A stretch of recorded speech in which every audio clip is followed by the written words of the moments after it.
This podcast is part of the Deluxe Edition Network.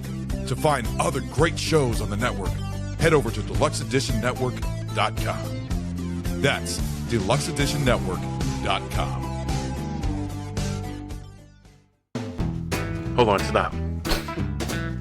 Welcome back to the Shit Show 2.0. Okay, Boomer. Damn millennials. Wow.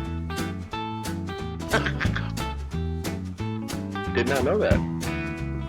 Even flirters who are obviously mentally ill. You want to be my wife? Oh, this is gonna go downhill real quick. What is going on? And welcome to Take on the World with Deb Doherty and Mike D, our special guest today, our special guest host. Haven't been on in a while. No, always a pleasure. She kept on beating me until I let her back on, and here she is. So no more beatings, please. That's not what you said then. So usually this is the part where me and John talk about stuff that's been going on. So we were just on vacation not long ago. Went to Mexico with the whole family. Whole family went to Mexico, had a great time. And we went to North Carolina for a weekend. That's why I haven't been recording. Half of the family went to North Carolina, had a great time. Of course, found breweries in North Carolina. Had a great time. By all had a fun time. Sad thing happened this week. I don't know if I could talk about it without dropping tears. We lost our Coco this week. Our podcast therapy dog, who visited us in the podcast studio very often, passed away this week. That was my baby. And now my face is getting red and my eyes are getting watery. So stop. So we're going to move on. I loved her. So I'm done talking about what's going on. So what are we talking about today? Well, so everybody knows if you've listened, and if you haven't, you'll know now. We avoid the politics and we avoid religion. And we just went through a very contentious election season, and I'm not going to talk about that. I'm not really going to talk about politics, sort of.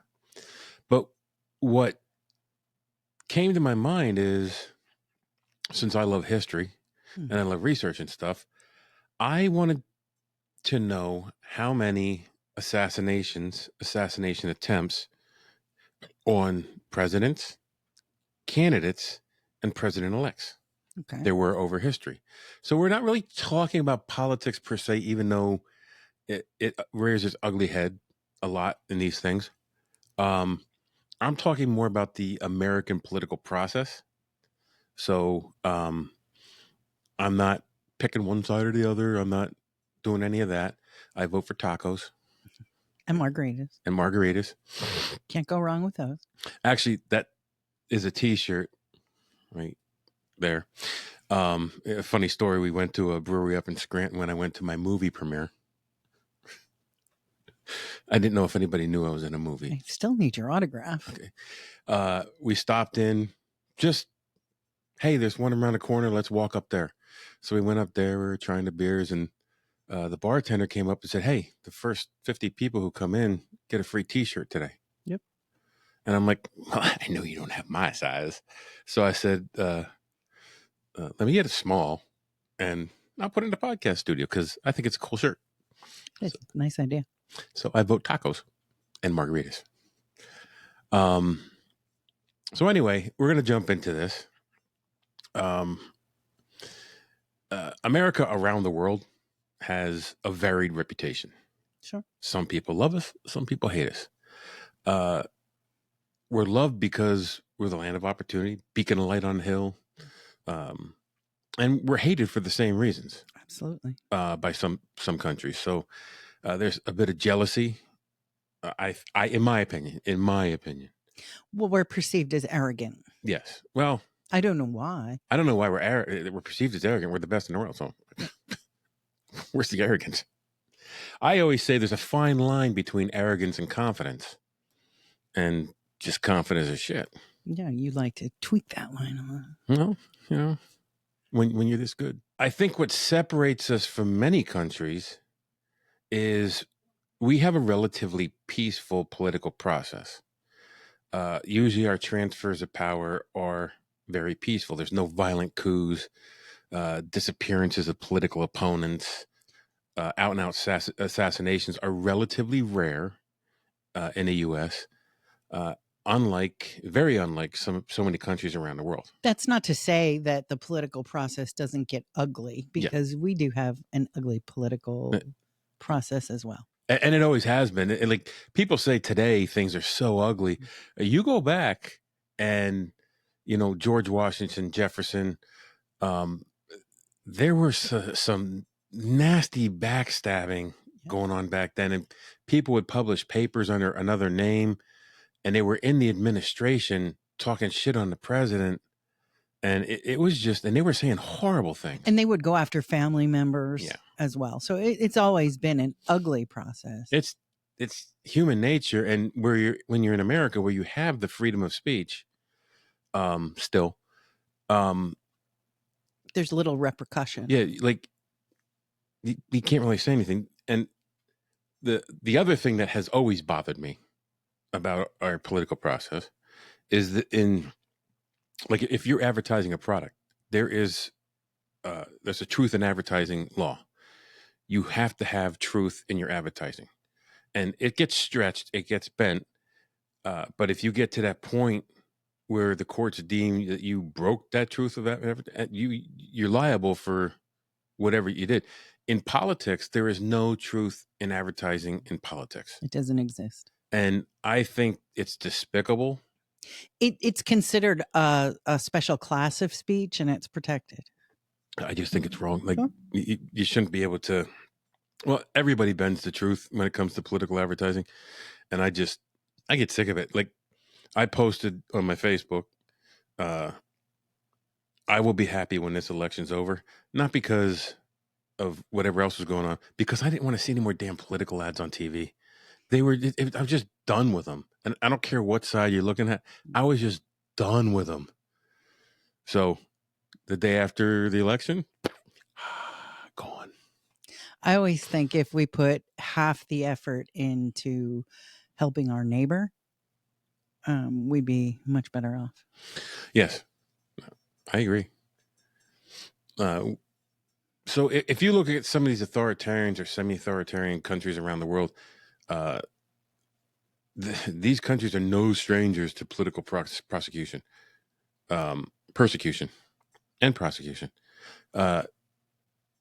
Governments often view political opposition as a threat that needs to be neutralized, including disappearances, imprisonment, assassination of opponents.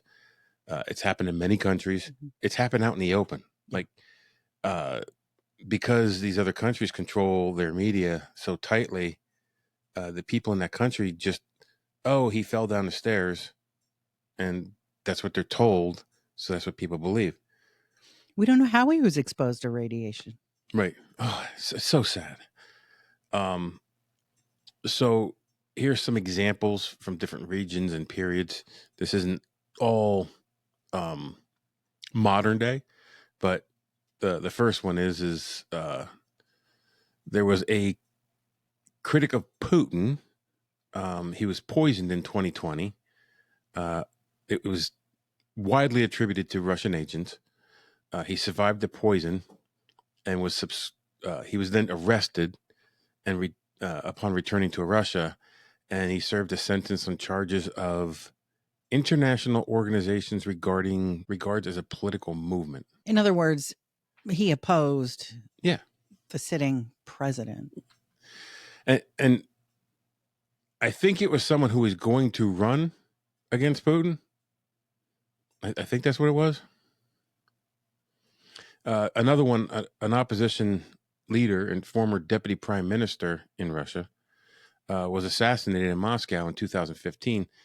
His death came shortly after he criticized Russia's involvement in Ukraine and other government policies. Like, he spoke out against it. All of a sudden, he was assassinated.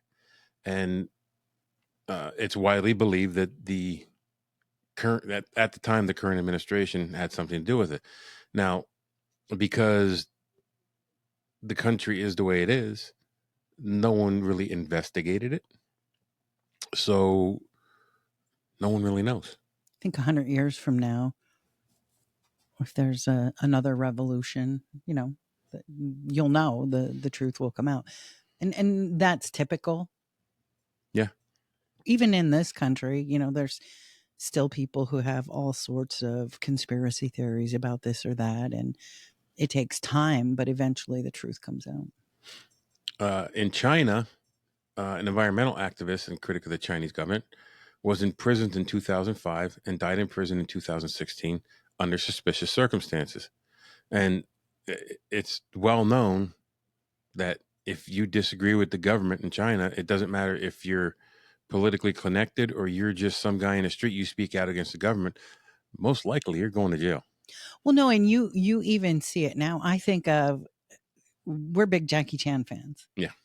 And if you watch his movies earlier, he kind of made some, I don't want to say statements, but the Chinese government was kind of depicted a little more harshly than it is today, because I think today he's expanding into that market. So Well, he's careful about how he portrays things. I think he was told by China, you got to come back and make pictures here now. But the Uyghurs and Tibetan activists who are ethnic minorities in China have been detained. Some reportedly disappeared, received severe sentences for separatist activities, and labeled by the government political dissenters. And if you talk against the Chinese government, your life is in danger. Yeah. And you can see how tight information is kept there, just looking back to the whole COVID thing. Yeah. I mean, how tight information was, and even to say certain things here, you were criticized for it. Saudi Arabia, this was a big one because I remember this one. Like, the Crown Prince of Saudi Arabia had a journalist and a critic of the Crown Prince. Mm-hmm. He was assassinated in the Saudi consulate in Istanbul in 2018. His murder sparked international condemnation, and evidence suggested it was ordered by the highest levels of the Saudi government. And I think, if I remember this one correctly, someone in the Saudi government actually came forward and said, yeah, we did it. Because they don't think they can be touched. Right. And they can't. That's yeah. the reality of it. They don't think it, they know it. And, that gets into more politics and global politics, really, where people won't step in and because of the implications worldwide. There's another one here. It's I'm not trying to pronounce these names because, while the names are important to these stories, number one, I butcher them because I always do, and John's not here to pick up the slack from me. I think it just stirred a spaghetti sauce. Other dissidents in Saudi Arabia, although not assassinated, activists and critics who are associated for free speech have been jailed and tortured, and known fact. Mm-hmm. Like, there's no disputing it; it's happened. Sure, Nelson Mandela in South Africa. I mean, that's if you grew up in the 80s, you are familiar. In North Korea, the uncle of North Korea leader Kim Jong-un was a prominent official before he was accused of treason and executed in 2013. Kim Jong-un's half-brother Kim Jong-nam was assassinated in Malaysia in 2017, allegedly by North Korean agents. I mean, another one. This is another country that keeps everything very quiet. Like, news going beyond their borders or coming in through their borders to their people is strictly censored. So if you speak out against anything publicly, or especially outside the country, your life is going to be in danger. Absolutely. And the point of all this is, thank God, like, the United States isn't like that. Like, we have our problems. Mm-hmm. Like, America's not perfect. It's as close to perfect as you can get. but it's not perfect. Like America's done a lot of stupid and wrong things in its past. I think the great thing about America is we've done a lot to work away from those problems and fix them.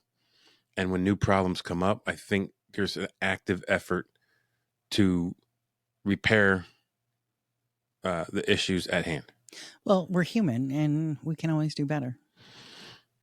Belarus, an opposition figure, was abducted in 2020, resisted being forced out of Belarus, and was later detained and sentenced to 11 years in prison, just for being an opposition figure. Who was a political opponent of the then president, have been jailed, exiled, and some reportedly disappeared. Turkey. Like the list goes on and on. Egypt. Mohammed Morsi, like that was the big one in the news. He was president-elect, was ousted by the military in 2013. Later died in custody after being sentenced on multiple charges. Another one, Zimbabwe. Iran is another country that the news going in and out is very strictly censored. South and Central America. Argentina's dirty war from 1976 to 1983. Argentina's military dictatorship disappeared up to 30,000 suspected political opponents. 30. Under Brazil's military dictatorship, 1964 to 1985, many leftist activists were jailed, tortured, disappeared as part of an anti-communist campaign. Colombia. We just watched a documentary about Colombia. Yeah, we just watched the documentary about the 4 young girls who were in a plane crash with their mom. The mom was killed in the plane crash. The 4 young girls survived in the Amazon, in the middle of the Amazon, for 40 days. And the military was out looking for them. And then what they were calling the indigenous people were out looking for them. But the indigenous people didn't want to work with the military because there were years of conflict between them. And towards the end of it, they were working together.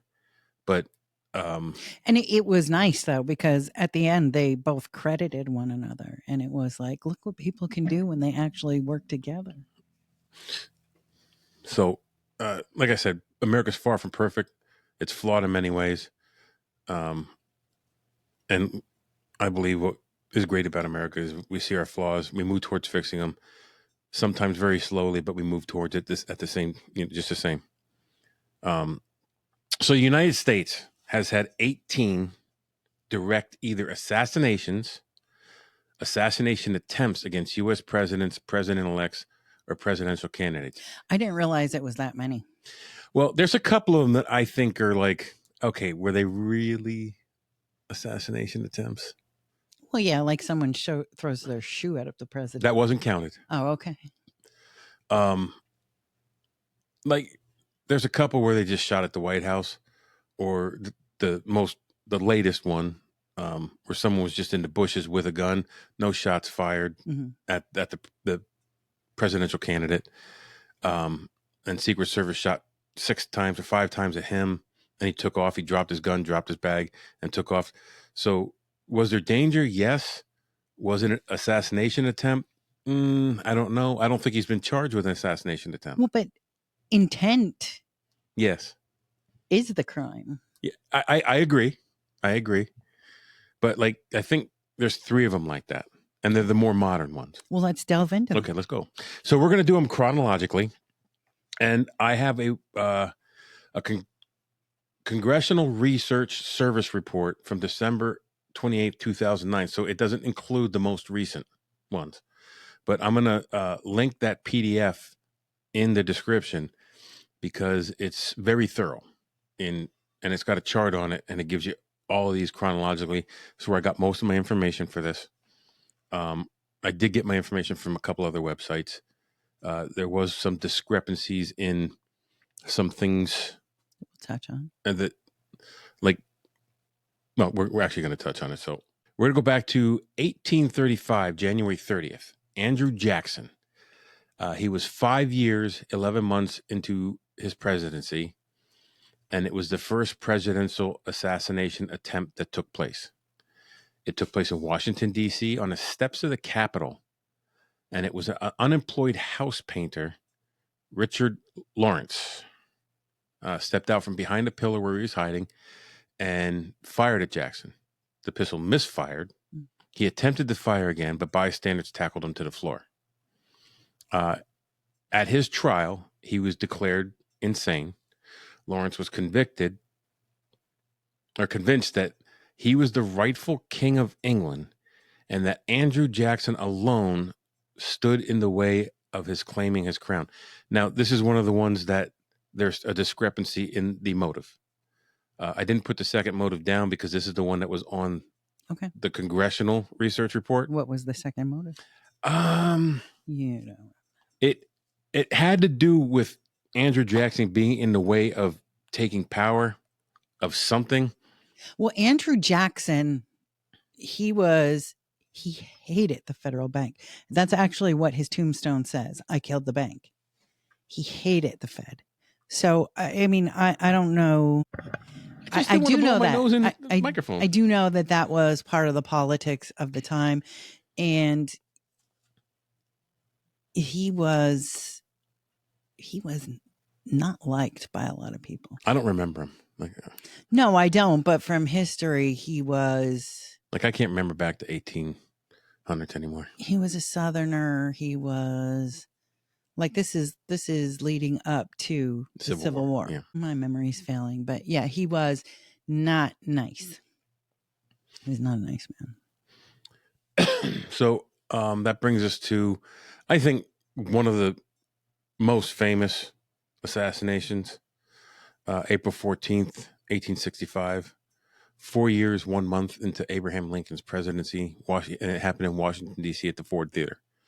We visited the Ford Theater. We also visited the house across the street where he died. Where he actually died. It was the first successful assassination of a sitting president. Lincoln was shot at close range by John Wilkes Booth. Booth leaped from the balcony, and here's a discrepancy, to the stage, shouting. Well, I always learned he shouted "Sic semper tyrannis, death to the tyrant." But in my research, it says he was shouting, "The South is avenged." So I questioned that when I saw it in the research because I always thought it was something in Latin as well. Mm-hmm. And we looked it up right before the show, and the Latin phrase "Sic semper tyrannis" won out. So we'll go with that. You know, the thing that I always find interesting, so this is at the end of the Civil War. And I just think how different our world would be today if John Wilkes Booth had not succeeded, because no one really knew what Lincoln's plan was for Reconstruction. Yeah. And his vice president was Andrew Johnson, and he was a Southerner, and when he moved forward, it was a little more sympathetic. And I don't think Lincoln would have been unsympathetic to the South, because, he viewed us all as one, and, it was a war of brother against brother and family member against family member. And I think he wanted restoration of that. But I just think, had he not died, our nation would look very different today. I don't think you would have had some of the Jim Crow South and some of the things that happened post-Civil War. I don't think, maybe it would have, because people are people. But I think you probably would have had some of it, but I think he would have been quicker to send troops to quell some of the stuff. Well, I mean, because that was the whole point of the Emancipation Proclamation. Right. So I think he would have upheld that a little better. But I could be wrong. So Lincoln died from his wound the following day in a house across the street. Booth was killed before being captured. His motive was loyalty to Confederacy, revenge for its defeat, and his pro-slavery stance. And there was a greater conspiracy, because there were other administration officials who were targeted. And there were other arrests at the time. And I don't hangings. Yeah. there was a woman hanged. Was it his mother? I'm not sure. But yeah, there were several hangings. And again, even now, how many years later, there's still thoughts that we got some of it wrong. So July 2nd, 1881, James A. Garfield. It was 6 months into his presidency. Washington, D.C. is where it happened. Baltimore and Potomac train station. He was shot by Charles. I knew I was Gautier, who was a disgruntled office seeker and supporter of the opposition faction of the Republican Party. Garfield initially survived his wounds, but eventually died from his wounds on September 19th. So he lasted a little bit, and then he died anyway. I don't know who his vice president was. I'm not sure. We're finally to 1901. We're out of the 1800s. The previous century. Yeah. September 6th, 1901, William McKinley. He was 4 years, 6 months into his presidency in Buffalo, New York, is where it happened. Anarchist Leon Zolgo. Is that a Z sound or a K sound? Check. It could be. Cholgos. A very weird spelled name. I'll spell it out for you. I'll put it on the screen. You can try to figure it out. It's CZOLGOSZ. And you can leave a comment down below and tell me how dumb I am for not being able to pronounce it. Anyway, he shot McKinley point blank in the chest after a speech at the Temple of Music on the grounds of the Pan American Exposition. After a 2-day trial, though claiming insanity, he was convicted and sentenced to death on September. Listen to these dates on some of these convictions. Oh, yeah. Real quick. So this happened September 6th. He was sentenced to death on the 24th of September 1901 and executed on October 29th, 1901 at Auburn State Prison in Auburn, New York. Makes me think someone wanted to cover someone up, but I am a conspiracy theorist. But that's not the only one that was that quick. No. His body was doused in sulfuric acid to speed composition and buried in an unmarked grave in the prison cemetery so it wouldn't be dug up or mutilated or worshipped or whatever. I didn't say what he was charged with. Did McKinley die? I'm assuming he did. Gosh, now you're challenging my American history, and my presidential history is weak. I didn't say if he died or not. So that was 1901. We're going to 12 years. When you find out, September 14th, 1901. So yeah, he died from his. Oh, so he died on the 14th of September. Mm-hmm. So like a week later. All right. October 14th, 1912. Theodore Roosevelt in Milwaukee, Wisconsin. He was a candidate at that time. Then candidate Roosevelt was serving as president from 1901 to 1909. So he served 2 terms, and then he lost. And he sat in the sidelines for one election cycle and stepped back into the fray as a candidate for the Bull Moose Party. Roosevelt was campaigning in Milwaukee outside the Gilpatrick Hotel when John Schrank shot Roosevelt with a bullet. This was amazing. And I had known this, but like when I read this again, I'm like, oh yeah, that's right. That's this one. So he had a speech, a 50-page speech tucked in his pocket. Well, it's like you and your research. Yeah. And he had a metal eyeglass case in his breast pocket, in his front breast pocket. So inside his jacket, he had his speech. Outside his jacket, in his top, he had a metal eyeglass case, and the bullet lodged in that. And that's what saved him. I just think that's amazing. So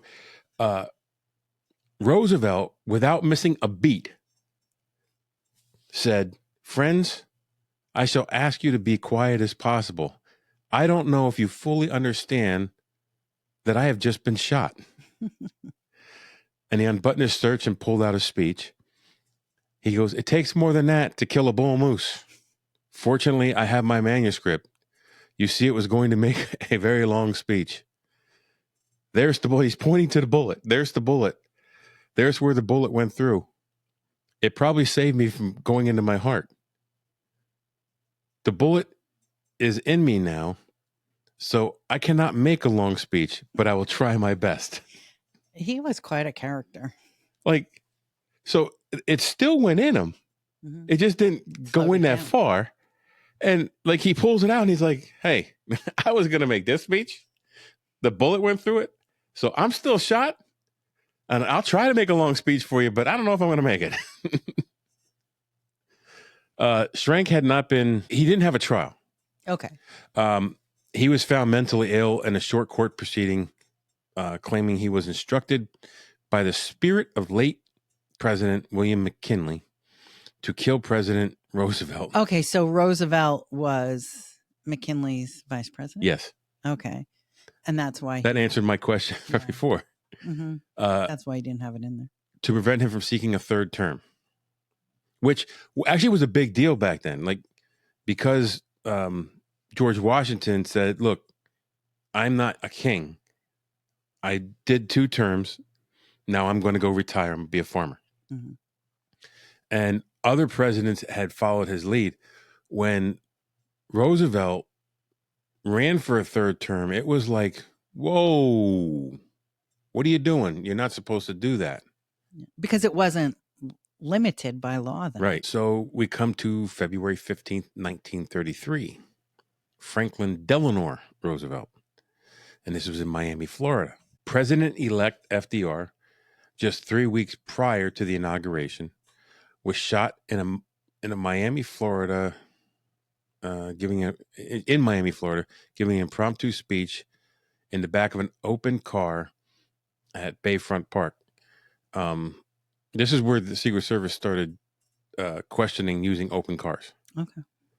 They didn't stop it, but like they really okay, this is probably not a good idea. Giuseppe Zangara, an Italian immigrant and anarchist, approached and fired several shots. While he missed FDR, he hit 5 other people, including Anton Cermak, the mayor of Chicago, who died from his injuries just weeks later. FDR went on to serve a 4 terms as president, which again was.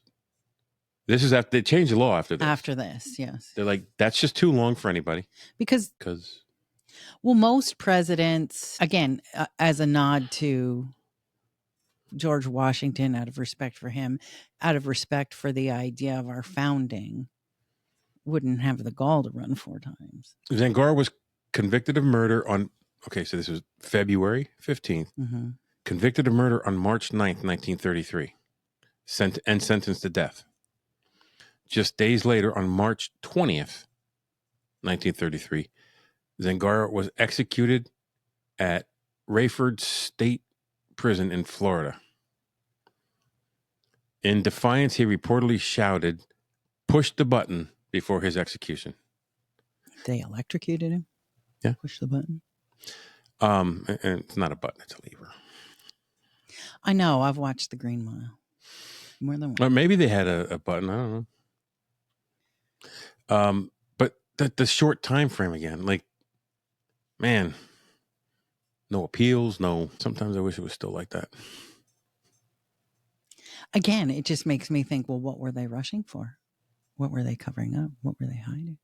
I don't think it was hiding. I just think that's how it was then. Yeah. Justice was swift, or their view of justice was swift. Okay, November 1st, 1950. Harry S. Truman, Washington, D.C. 5 years, 6.5 months into his presidency.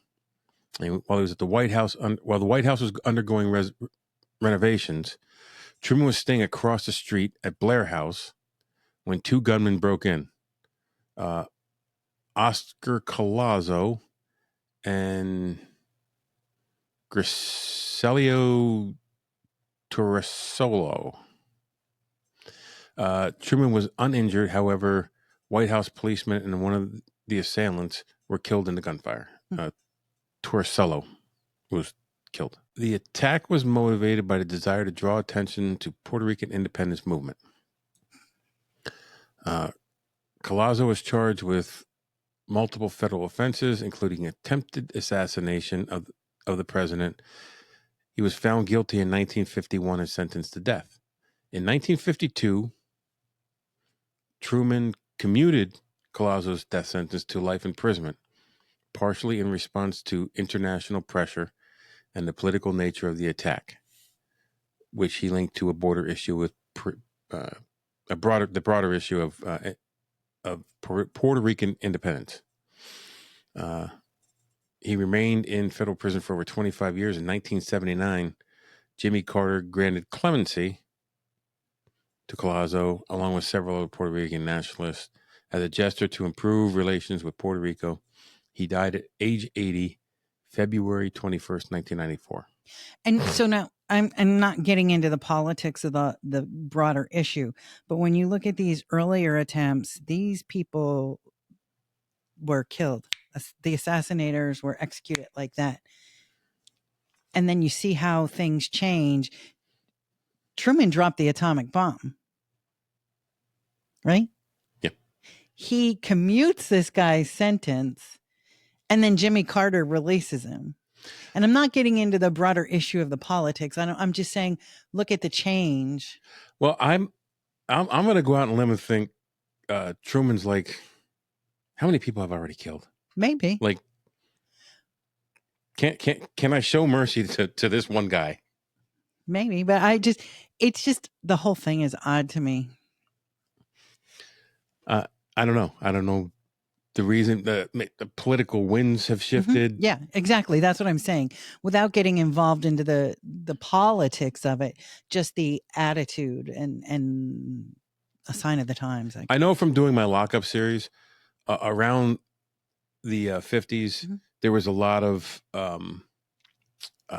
post World War II. But there was a lot more enlightenment coming to mental institutions and the prisons about the environment and the standards of incarceration. Mm-hmm. And that could have part of it. I don't know. I don't know either. I just find it interesting. It would be interesting to know why, in this case, things happen the way they did. I'd like to be a fly on the wall to know, you know. So November 2nd, 1963, John F. Kennedy, Dallas, Texas. This is probably the second most known assassination. And it's probably, the boomer generation. Yeah. This was very much a hallmark of their life.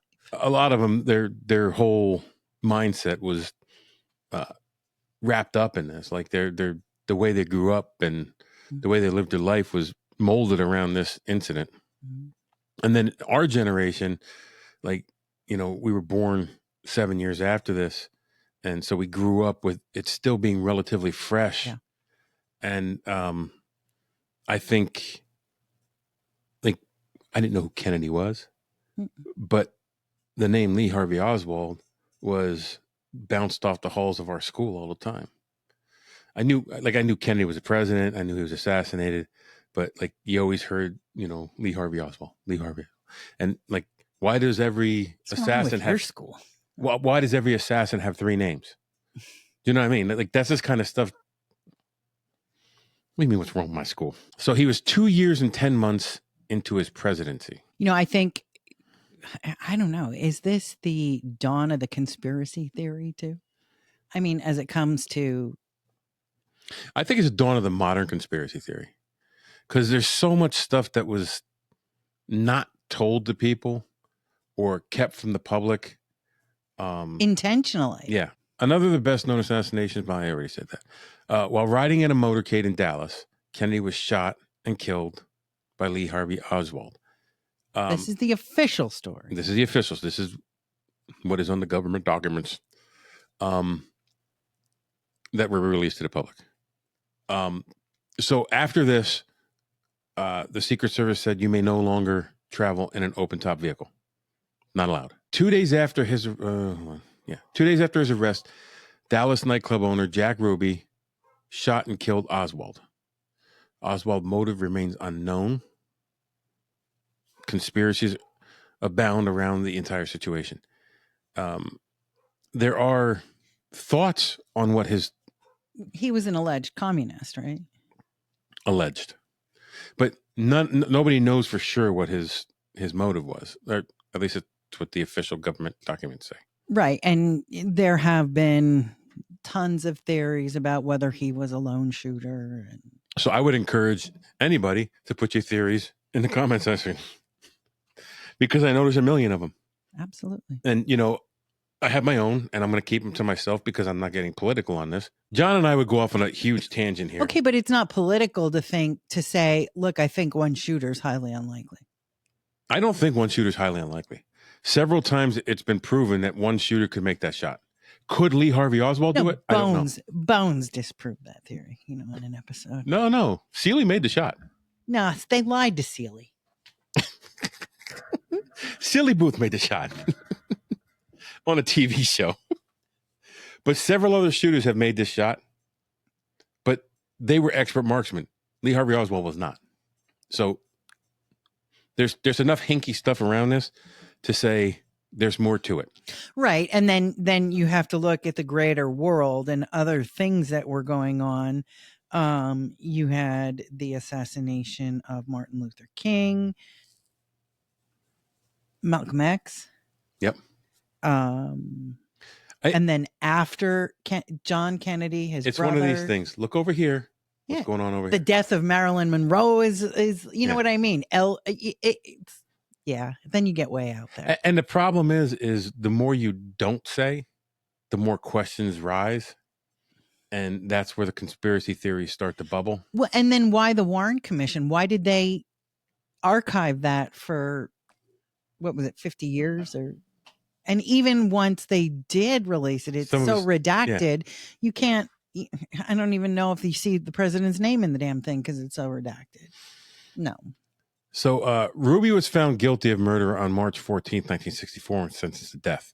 He appealed the 1966 Texas Court of Appeals, overturned his conviction, stating he had not received a fair trial due to intense media coverage. A retrial was ordered. While awaiting his retrial, Ruby's health deteriorated, diagnosed with lung cancer. He underwent surgery on January 3rd, 1967, but at age 55, he died at Parkland Memorial Hospital in Dallas. So that's the last loose end tied up. See, the thing about, not many people know about Jack Ruby. He had no prior criminal connections or convictions. I mean, I guess it is possible that, and again, you have to look back to the time and how traumatic this assassination was. I mean, JFK and Jackie Kennedy were all, this was Camelot. It was very much romanticized in the media, in the press. And it's possible he was so disturbed by it that he wanted to act out of that. I mean, that I could buy. I could believe that. So we go to June 5th, 1968, and this poor family.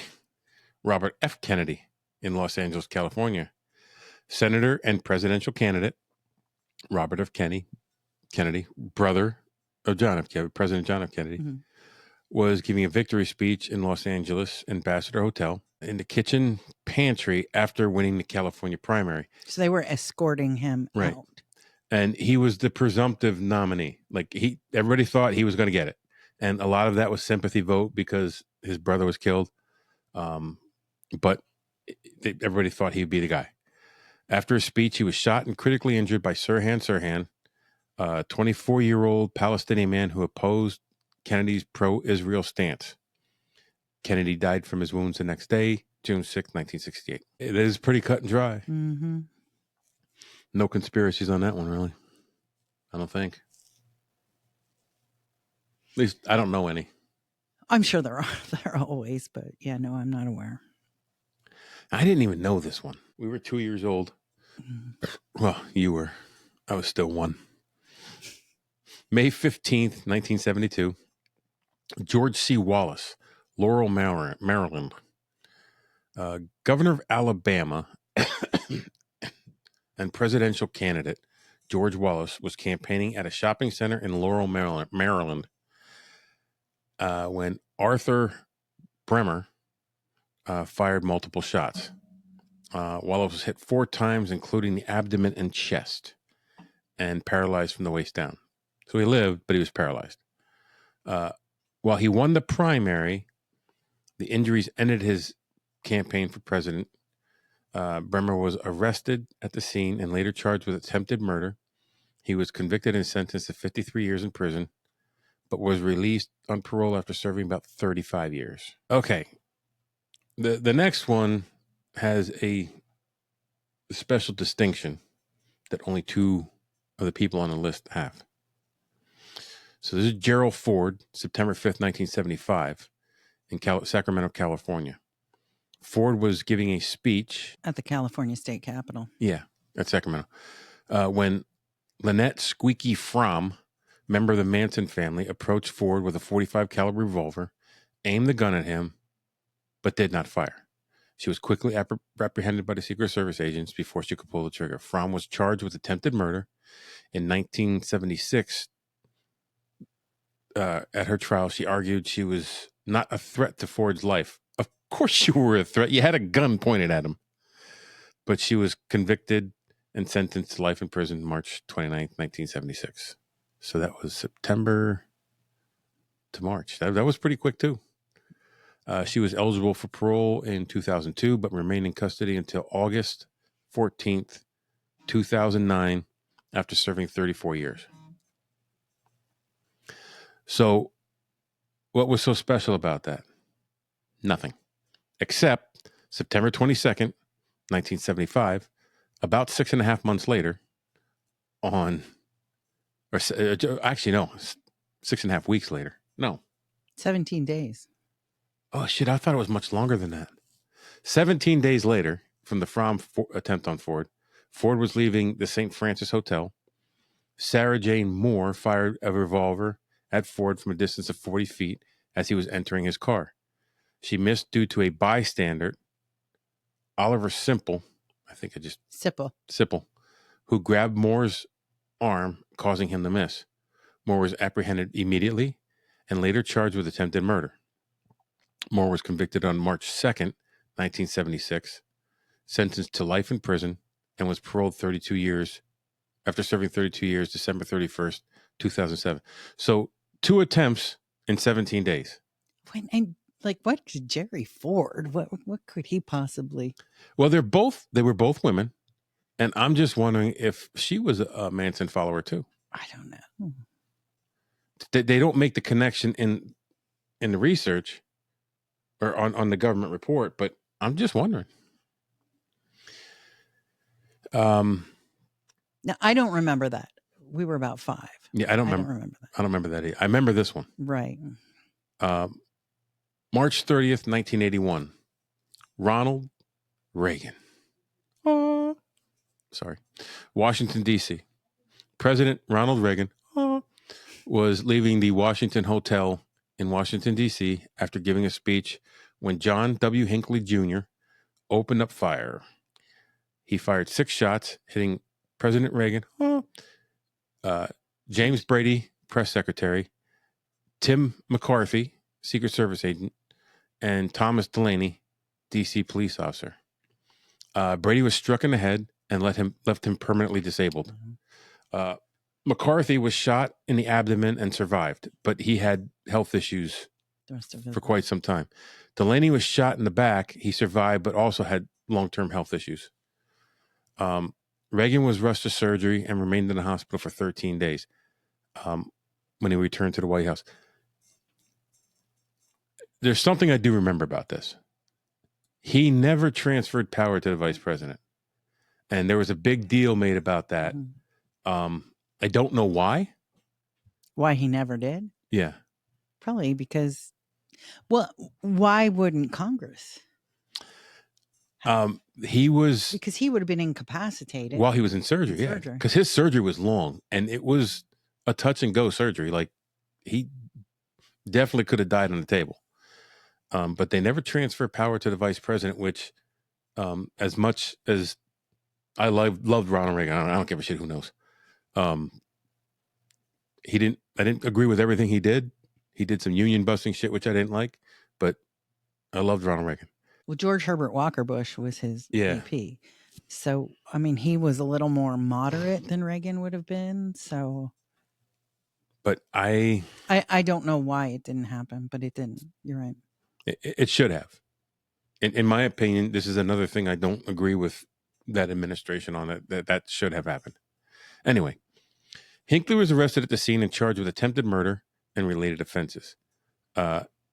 He was found to have severe mental issues. Hinckley claimed to have shot the president to impress actress Jodie Foster. He was found not guilty by reason of insanity on June 4th, 1982. He was, what's the time frame there? 81. Almost a year. He was committed to a psychiatric hospital. On September, I also remember this because this happened recently. Mm-hmm. I don't know how long ago it was. He was given permission to leave the hospital under supervision. Yes. With conditions. Mm-hmm. And then he was given permission to leave the hospital with conditions, but unsupervised. And on September 27, 2021, Hinckley was granted unconditional release with no restrictions. Said he was no longer a danger to himself or others. If I were Jodie Foster, I wouldn't feel very comfortable with that. But so here's where we start getting to the ones that are a little, I don't know. You're right. There was danger because he was there, but I think the next one, he wasn't there. Oh, okay. Because like the Jerry Ford one, yeah. But they were gun pointed at him. He was right there. But it was never fired. Well, the first one wasn't fired. The second one was fired, but someone grabbed it. So okay, gotcha. This one is Bill Clinton, October 29th, 1994. Bill Clinton was inside the White House when Francisco M. Duran shot 29 rounds at the White House before he was arrested by Secret Service. I don't know how you get 29 rounds. I don't know how either. No one, including Bill Clinton, was harmed. He was charged with several crimes, including attempted murder of the president, which, okay, after reading this one, he was at the White House, 29 rounds. Definitely an assassination attempt. He should have never gotten off more than 3. Right. The counter snipers on top of the White House should have taken him out before he got off his 4th round. His motive reportedly grievance against the government and the desire to express his discontent. 100,000 ways you could have done that without shooting at the White House. Duran was found guilty on all charges, and in 1996, he was sentenced to 40 years. I don't know if I remember this one. May 10th, 2005, George W. Bush in Republic of Georgia. President George W. Bush and Georgian President Mikhail Saakashvili were speaking on stage at the Freedom Square in the Georgian capital when Vladimir Arturian, okay, we'll say that, threw a live grenade wrapped in a red handkerchief that landed 65 feet from the stage near a crowd of people. It failed to detonate because the handkerchief obstructed the triggering mechanism.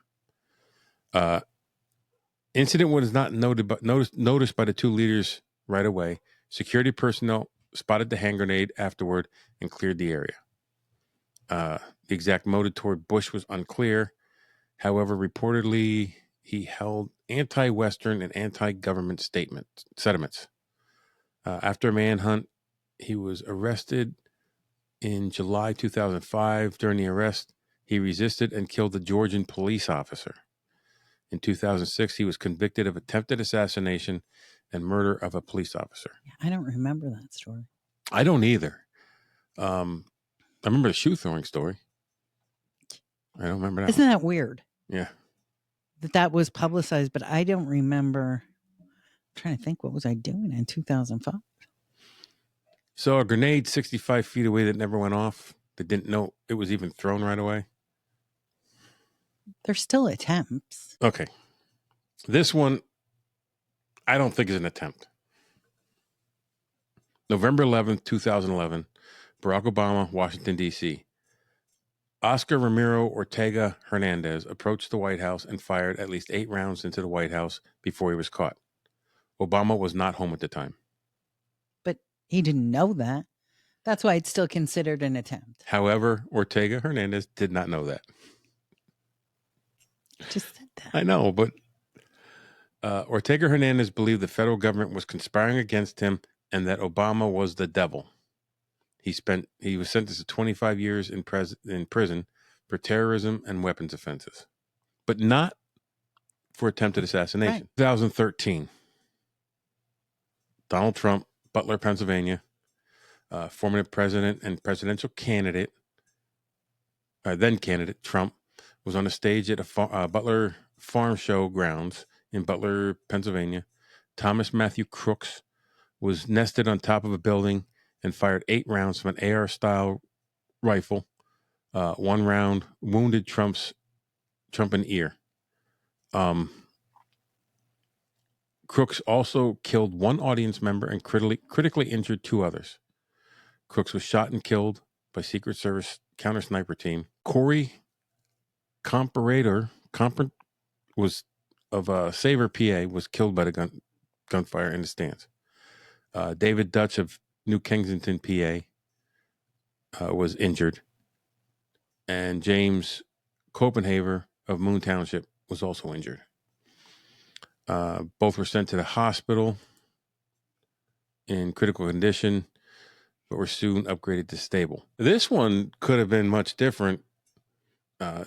Trump turned his head at the last second, and it just caught his ear by luck. I don't know. So this is the other one where there's 2 attempts. The second one, I don't know. There was intent, but so on September 15th, 2024, Donald Trump, West Palm Beach, Florida. Donald Trump and former president and then candidate Trump was playing golf at the International Golf Club, West Palm Beach, Florida, when Secret Service spotted a man hiding behind the shrubs surrounding the property. While they were clearing the holes ahead of Trump, they saw the barrel of a gun poking through the bushes. The gunman was 2 holes away from Trump, which is approximately 1,300 feet, which is still shootable with an AR-style rifle. When the agents saw the muzzle, they opened fire at least 4 rounds on the suspect, who fled back to a black Nissan, leaving behind the rifle, a GoPro, and 2 backpacks. Ryan Wesley Roth was arrested and charged with possession of firearm by a felon, possession of firearm with obliterated serial numbers. He was not charged with attempted assassination. Was there a threat? Yes. Was it attempted assassination? I don't know. Well, the thought may have been there, but he didn't actually attempt it. I don't know. So that's the 18. When I was researching and they said, well, it originally said 16, but the 2 Trump ones weren't on there. On the one article I read, it said 16. But then you had Trump and Trump. The Obama one, I didn't know about. Oh, I recall that. But when I read it, I'm like, oh, yeah, I do remember that. Yeah. But is that really if he wasn't there? But he wasn't charged with an assassination attempt. He was charged with the other offenses. But it was on the government. No, it wasn't on the government list because it was 2009. So everything after 2009 wasn't on there. I still think, as far as if you're looking at it for an episode like this, yeah, it's an attempt. Look, no matter where anybody in this country stands politically, I would think you would never want our president, our candidates, our vice president, or anybody in our government to be assassinated. Well, no, because if it were someone I voted for, obviously I voted for them. And if it were someone I didn't, you never want the opposition to have a martyr. No. Well, I want our country to be better than that. Absolutely. Like, I just, it just, there's no sense in it. Like, I can disagree with people without wanting to kill them. Like, Can you? yeah, I can. Oh, okay. So that's our 18 assassination attempts on U.S. presidents-elect, and presidential candidates. Let's let it at that. Let's be better people. Yeah. And while you're being a better person, go take on the world. This podcast is part of the Deluxe Edition Network. To find other great shows on the network, head over to deluxeeditionnetwork.com. That's deluxeeditionnetwork.com. Hold on, stop. Welcome back to the Shit Show 2.0. Okay, Boomer. Damn millennials. Wow. Did not know that. Even flirters who are obviously mentally ill. You want to be my wife? Oh, this is gonna go downhill real quick.